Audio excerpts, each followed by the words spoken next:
నమో వెంకటేశాయ.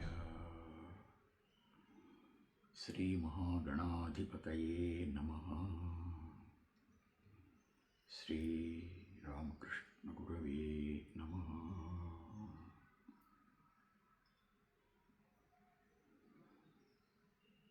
శ్రీమద్భగవద్గీత 10వ అధ్యాయం విభూతి యోగంలోకి వచ్చాం. మనం ఇప్పుడు భక్తి షట్కంలో 4వ అధ్యాయంలో ఉన్నాం. ఇంతకు ముందు అధ్యాయంలో రాజవిద్య రాజగుహ్య యోగంలో స్వామి ఒక రహస్యమైన విషయం చెబుతాను అని చెప్పారు. చాలా గొప్ప రహస్యం అది అని. అది ఈ సమస్త సృష్టిలో ఉండే అనేక విషయాల్ని ఆ ప్రకృతి వెంట మనం వెళ్తూ ఉండడం కంటే ఈ సమస్తానికి అధిపతినైన నన్ను తెలుసుకోండి, నన్ను ఆరాధించండి, నాయందే మనస్సు లగ్నం చేయండి. తద్వారా మీరు నిరంతరం నాయందే ఉంటారు. ఆ విధంగా శరీర యాత్రంతా సాగుతుంది. శరీర మోక్షణం అప్పుడు కూడా నాయందే ఉంటారు అని చెప్పారు. అది చెప్తూ దాన్నే ఇంకా ముందుకు కొనసాగిస్తూ ఉన్నారు. శ్రీ భగవానువాచ భూయ ఏవ మహాబాహో శృణు మే పరమం వచః యత్తేహం ప్రీయమాణాయ వక్ష్యామి హితకామ్యయా. దీని గురించే ఇంకా కొంచెం చెప్తానయ్యా నీకు. ఇది చాలా ఉత్తమోత్తమైన విషయం. వినే నీవు చాలా ఉత్సాహంగా ఉన్నావు. అందుకని ఇంక కొంచెం దీన్ని వివరిద్దామని నాకు అభిప్రాయం కలుగుతుంది. ఎందుకంటే నీకు మేలు చేయాలని నాకు ఉద్దేశ్యం. హితకామ్యయ. లోకంలో మనం మేలు కోరేవాళ్ళు చాలా కష్టం దొరకడం. సాధారణంగా మనకు ప్రీతి చేసేవాళ్ళు ఉండొచ్చు, అంటే ముఖప్రీతిగా మాట్లాడడం లాంటివి. కానీ అట్లా కాకుండా మన మేలు, అంటే లోకంలో మనం దేనివల్ల అభ్యుదయాన్ని పొందుతాము దాన్ని చెప్పేవాళ్ళు, మనసు విప్పి చెప్పేవాళ్ళు, మనసు పెట్టి చెప్పేవాళ్ళు చాలా తక్కువ. కృష్ణుడు అర్జునుడి గురించి చెబుతున్నారు. ఆయన జీవితానికే పరమార్థాన్ని ఉపదేశిస్తున్నారు. అందుకని నేను ఇంకా ఈ విషయమే నీకు వివరిస్తున్నానన్నారు. నమే విదుస్సురగణాః ప్రభవం న మహర్షయః అహమాదిర్హి దేవానాం మహర్షీణాంచ సర్వశః. దేవతలు కానీ మహర్షులు కానీ ఇంకా వీళ్ళ ఎవరైనా సరే ఈ నా తత్వాన్ని సంపూర్ణంగా తెలిసినటువంటి వాళ్ళు లేరు. యో మాం అజమనాదించ వేత్తి లోకమహేశ్వరం అసమ్మూఢః సమర్థ్యేషు సర్వపాపైః ప్రముచ్యతే. నేను ఈ సమస్త సృష్టికి కూడా కారణాన్ని నేనే. ఎంత కారణము, ఎప్పుడు ఇది ప్రారంభమైంది, ఎప్పుడు ముగుస్తుంది అనేది తెలియదు. ఈ తెలియని ఈ మొత్తము ఈ సృష్టికంతటికి మూల కారణం మాత్రం నేనే, అంటే భగవంతుడే, శ్రీకృష్ణ పరమాత్మే అని ఎవరు తెలుసుకుంటారో, ఎవరు ఆ విధమైన విజ్ఞానాన్ని పొందుతారో, ఎవరు ఆ విధమైన విశ్వాసాన్ని పొందుతారో, అవగాహనను పొందుతారో, అతడు సర్వపాపై ప్రముచ్యతే, అన్ని పాపాల నుండి దూరం అవుతాడు. అంటే ఈ విధమైన విజ్ఞానం నిజమైన విజ్ఞానం అని అర్థం. బుద్ధిర్జ్ఞానమసమ్మోహః క్షమా సత్యం దమశమః సుఖం దుఃఖం భవో భావో భయం చ అభయమేవ చ అహింసా సమతా తుష్టి తపోదానం యశో అయశః భవంతి భావాభూతానాం మత్త ఏవ పృథగ్విధాః. అనేక విధాల మానసిక భావాలు ఉంటాయి. ఈ భావాలన్నిటికీ కూడా ఆధారమైన వాడిని నేనే. నా నుండే ఈ భావాలన్నీ వస్తున్నాయి. ఓర్పు లాంటిది, సత్యం, శమదమాలు, సుఖదుఖాలు, ఈ భావాలన్నీ నా నుండే వస్తున్నాయి అనే సత్యాన్ని తెలుసుకోవాలి. మహర్షయ సప్తపూర్వే చత్వారో మనవస్తథా మద్భావా మానసా జాతాః ఏషాం లోక ఇమాః ప్రజాః. సప్తర్షులు, మనువులు నా నుండే వీళ్ళందరూ ఆవిర్భవించారు. ఈ ఆవిర్భవించినటువంటి మనువులందరూ ఈ లోకాన్ని ఉద్ధరించడానికి ముందుకు సాగారు. కనుక ఈ ప్రపంచమంతా ఏర్పడింది నా నుండే ఏర్పడింది. మహర్షయ సప్తపూర్వే అని ఋషులు, సనక సనందనాదులు, చతుర్దశ మనువులు వీళ్ళందరూ కూడా నా నుండే వచ్చారు. వచ్చిన వాళ్ళ దగ్గర నుండి ఈ సృష్టి క్రమక్రమంగా పెంపొంది ఉంది. ఏతాం విభూతిం యోగంచ మమయో వేత్తి తత్వతః సో వికంపేన యోగేన యుజ్యతే నాత్ర సంశయః. ఈ తత్వాన్ని, ఈ రహస్యాన్ని తెలుసుకున్నవాడు తప్పకుండా నాతో ఐక్యాన్ని పొందుతాడు. అహం సర్వస్య ప్రభవో మత్తః సర్వం ప్రవర్తతే ఇతి మత్వా భజంతే మాం బుధా భావ సమన్వితాః.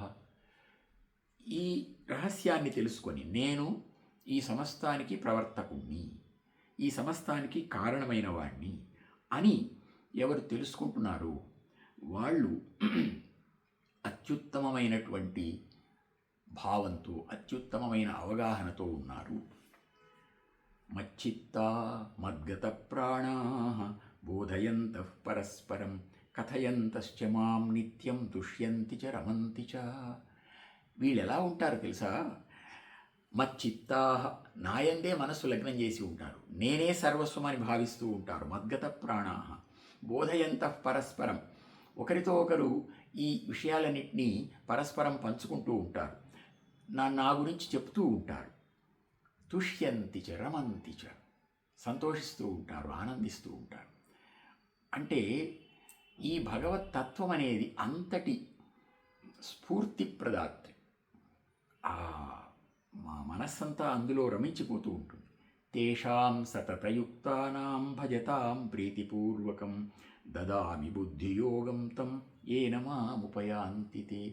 ఈ విధంగా ఎవరైతే నా గురించే ఆలోచన చేస్తూ నాలోనే రమిస్తూ ఉంటారో వాళ్లకు నేను ఒక బుద్ధి యోగాన్ని ఇస్తాను.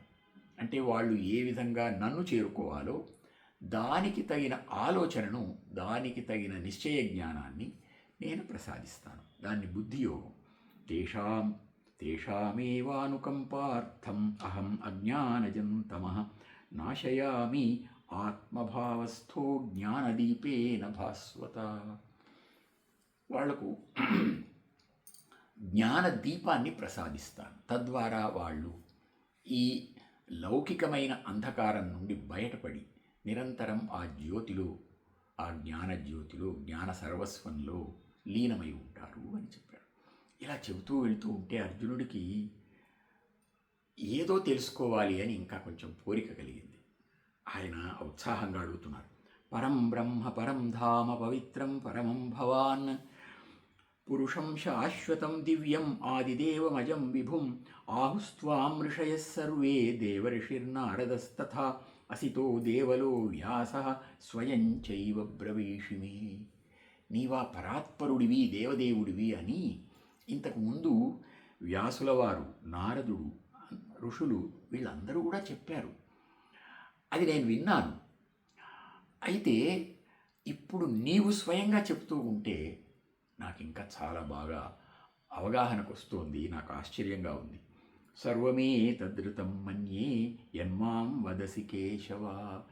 ఇదంతా సత్యమని నేను విశ్వసిస్తున్నాను ఇప్పుడు.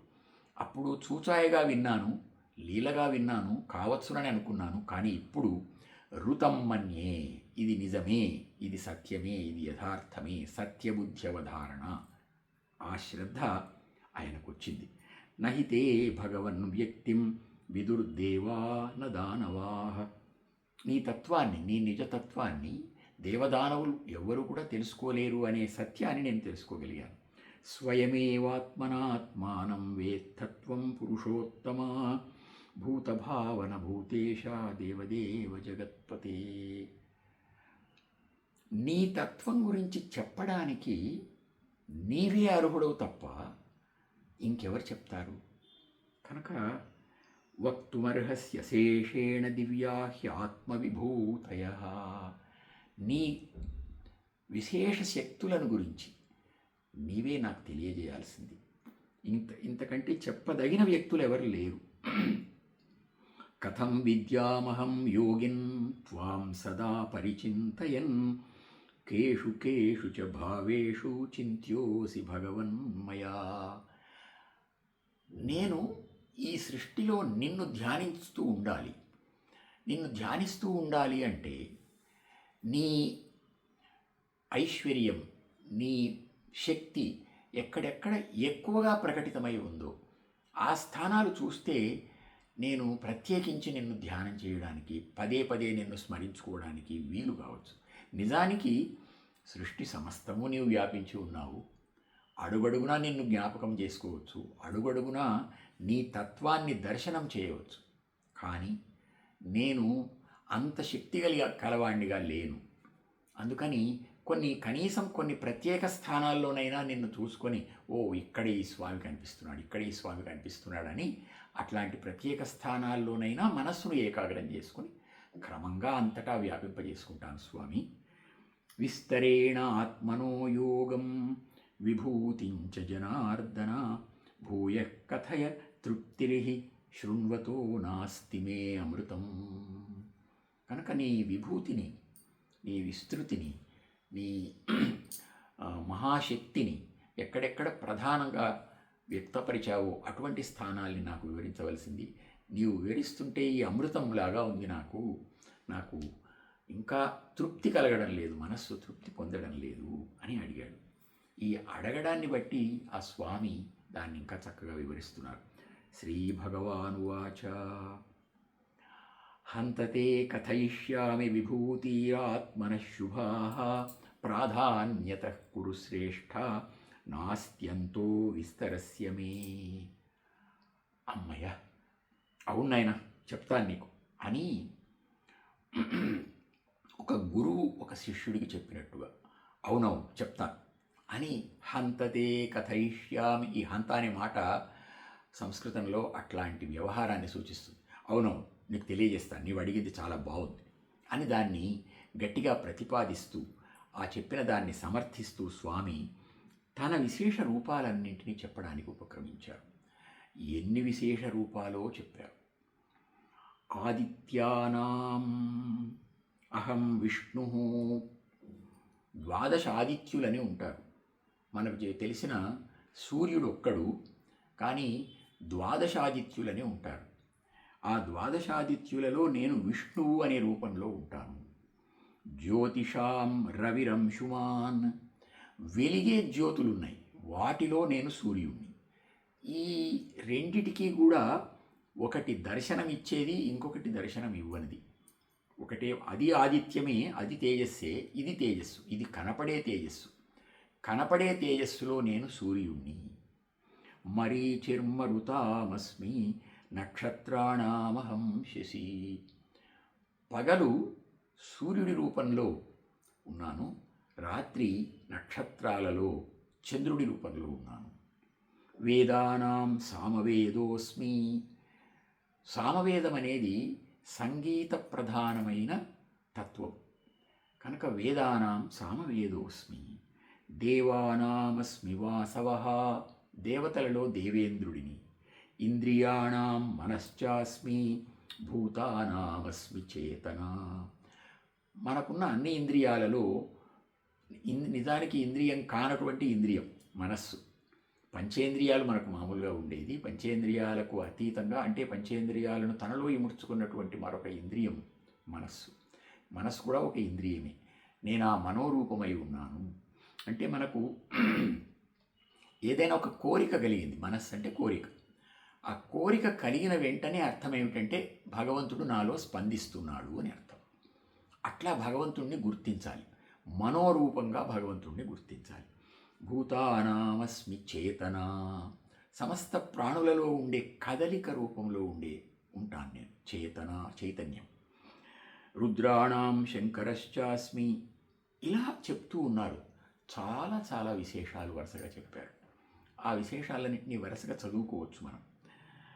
మేరు శిఖరిణామహం, కొన్నిటిని గమనిద్దాం. కొండలలో శిఖరిణి అంటే కొండ. శిఖరిణాం మేరు, మేరు పర్వతాన్ని నేను. మేరు పర్వతం అనేది ఒక స్వర్ణ పర్వతం. స్వర్ణం అనేది భగవంతుని రూపం. స్వర్ణ, సువర్ణ తేజస్సు అని ఒకటి వర్ణిస్తారు.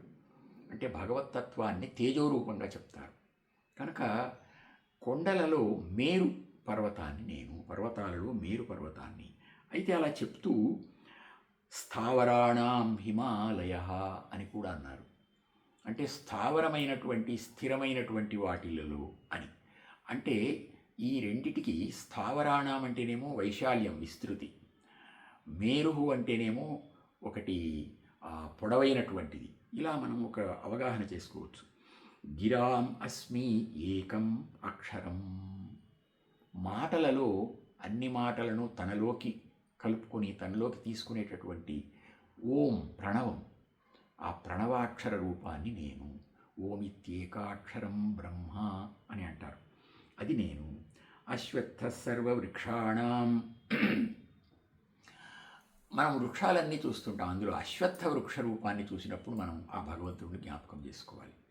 దేవర్షీణాంచ నారద, సిద్ధానాం కపిలో ముని.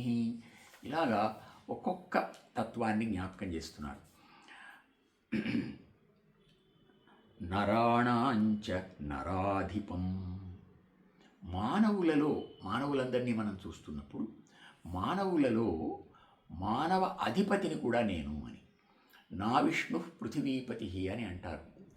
అంటే ఈ భూమండలాన్ని పరిపాలించాలి అంటే ఆ పరిపాలన రూపమైన శక్తి విష్ణు శక్తి.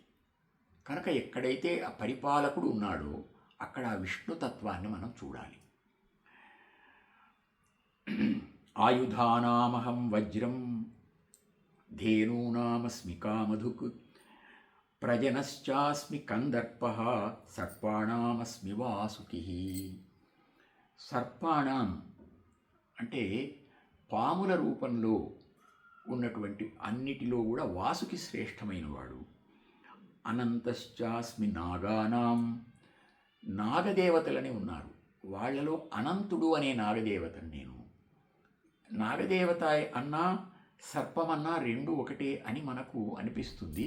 ఒక చిన్న తేడా ఏమిటంటే ఒకే శిరస్సు కలిగినవేమో సర్పాలు, అనేక శిరస్సులు కలిగినటువంటివి నాగములు.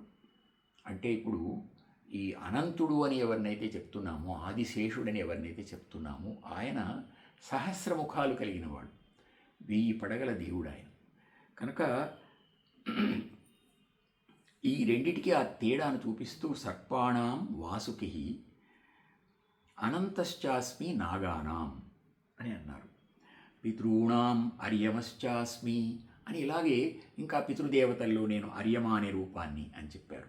ప్రహ్లాదశ్చాస్మి దైత్యానాం, రాక్షసులలో నేను ప్రహ్లాదుణ్ణి. వైనతేయశ్చ పక్షిణాం, పక్షులలో నేను గరుత్మంతుణ్ణి. రామశస్త్రభృతామహం, విలువిద్య నేర్చినటువంటి వాళ్లలో, శారంగ ధరులలో, వింటిని ధరించిన వాళ్లలో నేను శ్రీరామచంద్రుడిని అని చెప్పాడు. అంటే చంద్రుడి రూపం తానే అనే విషయాన్ని ఈ రూపంగా స్పష్టం చేస్తున్నాడు. శ్రీరామచంద్రుడి రూపాన్ని తాను అని చెప్పిన తర్వాత ఆ తర్వాత విషయాల్లో వస్తుంది వరుసగా. ఇప్పుడు వాసుదేవుణ్ణి నేను అని, వృష్ణీనాం వాసుదేవోస్మి. ఇప్పుడు ఈ ద్వాపర యుగంలో వృష్ణి వంశమని ఉంది. మామూలుగా యదువృష్ణి భోజ కుకురాంధకులని ఉంటారు వీళ్ళు, ఈ వంశం వాళ్ళు. ఇది యాదవ వంశం, వాటిలో వృష్ణి వంశం. ఆ వృష్ణి వంశంలో నేను వాసుదేవుణ్ణి అని చెప్పాడు. అది చెప్పిన వెంటనే పాండవానాం ధనంజయ, ఆ ద్వాపర యుగంలో ఇప్పుడు కృష్ణుడిగా తానుంటే అర్జునుడిగా కూడా నేనున్నానని చెప్పాడు. అర్జునుడికి మరపైపు ఉంటుంది ఆ సందర్భం, ఆ మాట వింటూ ఉంటే. అంటే నాలో కూడా ఆ భగవత్ తేజస్సు కనిపిస్తుంది. నన్ను నేను స్మరించుకుంటే నాలో భగవంతుడు ఉన్నాడు అని జ్ఞాపకం చేసుకుంటే ఒక్కసారిగా తను చేసే ప్రతి పనిలోనూ ఆ స్వామి వెంట ఉండి నడిపిస్తున్నాడు అనిపిస్తుంది. అది భగవంతుడి అనుగ్రహం. మునీనాం అప్యహం వ్యాస, మునులలో నేను వ్యాసుణ్ణి అని చెప్పాడు. ఇదొక విశేషం. మునులలో వ్యాసుణ్ణి అని చెప్పడం. ఇప్పుడు ఈ మహాభారతం అంతాను, ఈ భగవద్గీత అంతా ఈ గ్రథనం చేసినటువంటి వారు, దీన్ని కూర్చినటువంటి వారు వేదవ్యాస మహర్షి. కనుక వేదవ్యాస మహర్షిని చూసినప్పుడు కూడా విష్ణువని మనం చూడాలి. కనుక వ్యాసుల వారు సాక్షాత్ విష్ణువు అని చెప్తారు, విష్ణుమూర్తి అని. అది కనుక వృష్ణీనాం వాసుదేవోస్మి పాండవానాం ధనంజయ మునీనామప్యహం వ్యాస అని చెప్పారు. ఇలాగా ఎన్నో విషయాలను చెప్తూ గాయత్రీ ఛందసామహం, వేదోక్తమైన అనేక ఛందస్సులు ఉంటాయి, అనేక విధాలైనటువంటి పద్యరూపమైనటువంటివి ఉంటాయి. వాటిలో గాయత్రి అనే పద్యరూపమైనది చాలా శ్రేష్టమైంది అని. ఎందుకని? గాయత్రి మంత్రం కనుక మనం గాయత్రి మంత్రాన్ని తలుచుకున్నప్పుడు ఇది సాక్షాత్ శ్రీ మహావిష్ణు స్వరూపం, భగవత్ స్వరూపం అని దాన్ని జ్ఞాపకం చేసుకోవాలి. అలాగే ఒక విశేషం చెప్పారు, నారీణాం అని ప్రత్యేకించి స్త్రీ స్వరూపాన్ని చెప్పి ఆ స్త్రీ స్వరూపంలో ఉండే అనేక శక్తులను జ్ఞాపకం చేసి ఆ శక్తులను చూచినప్పుడల్లా అది భగవత్ శక్తి అని గుర్తించు అని చెప్పారు. నారీణాం స్మృతిర్మేధా ధృతి క్షమా, వాళ్ళలో ఉండే జ్ఞాపక శక్తి, మేధాశక్తి, ఓర్పు, ధైర్యం, కీర్తి, శ్రీ, వాక్, వారిలో నుంచి వెలువడుతున్న సమస్త శక్తులను భగవత్ శక్తిగా భావించు అని చెప్పారు. ఇది ఒక పురుషుడు స్త్రీని చూచినప్పుడు కానీ, లేక స్త్రీ తనను తాను చూసుకున్నప్పుడు కానీ భావించవలసినటువంటి ఒక తత్వం. కనుక భగవంతుణ్ణి స్మరించుకోవడానికి ఇది ఒక మంచి అవకాశం అని చెప్తున్నాడు. ఈ విధంగా ఎన్నో అంశాల్ని చెప్తూ ఒక మహాపరంపరగా చెబుతూ ఇక ఆయనకే అనిపిస్తోంది ఎన్ని చెప్పినా ఇది అంతమయ్యేది కాదు. న తదస్తి వినాయత్ స్యాత్ మయా భూతం చరాచరం. ఈ చరాచర సృష్టిలో నేను కానిది ఏముంది? నేను కానిది లేదు. నాంతోస్తి మమ దివ్యానాం విభూతీనాం పరంతప. దీనికి అంతం లేదయ్యా.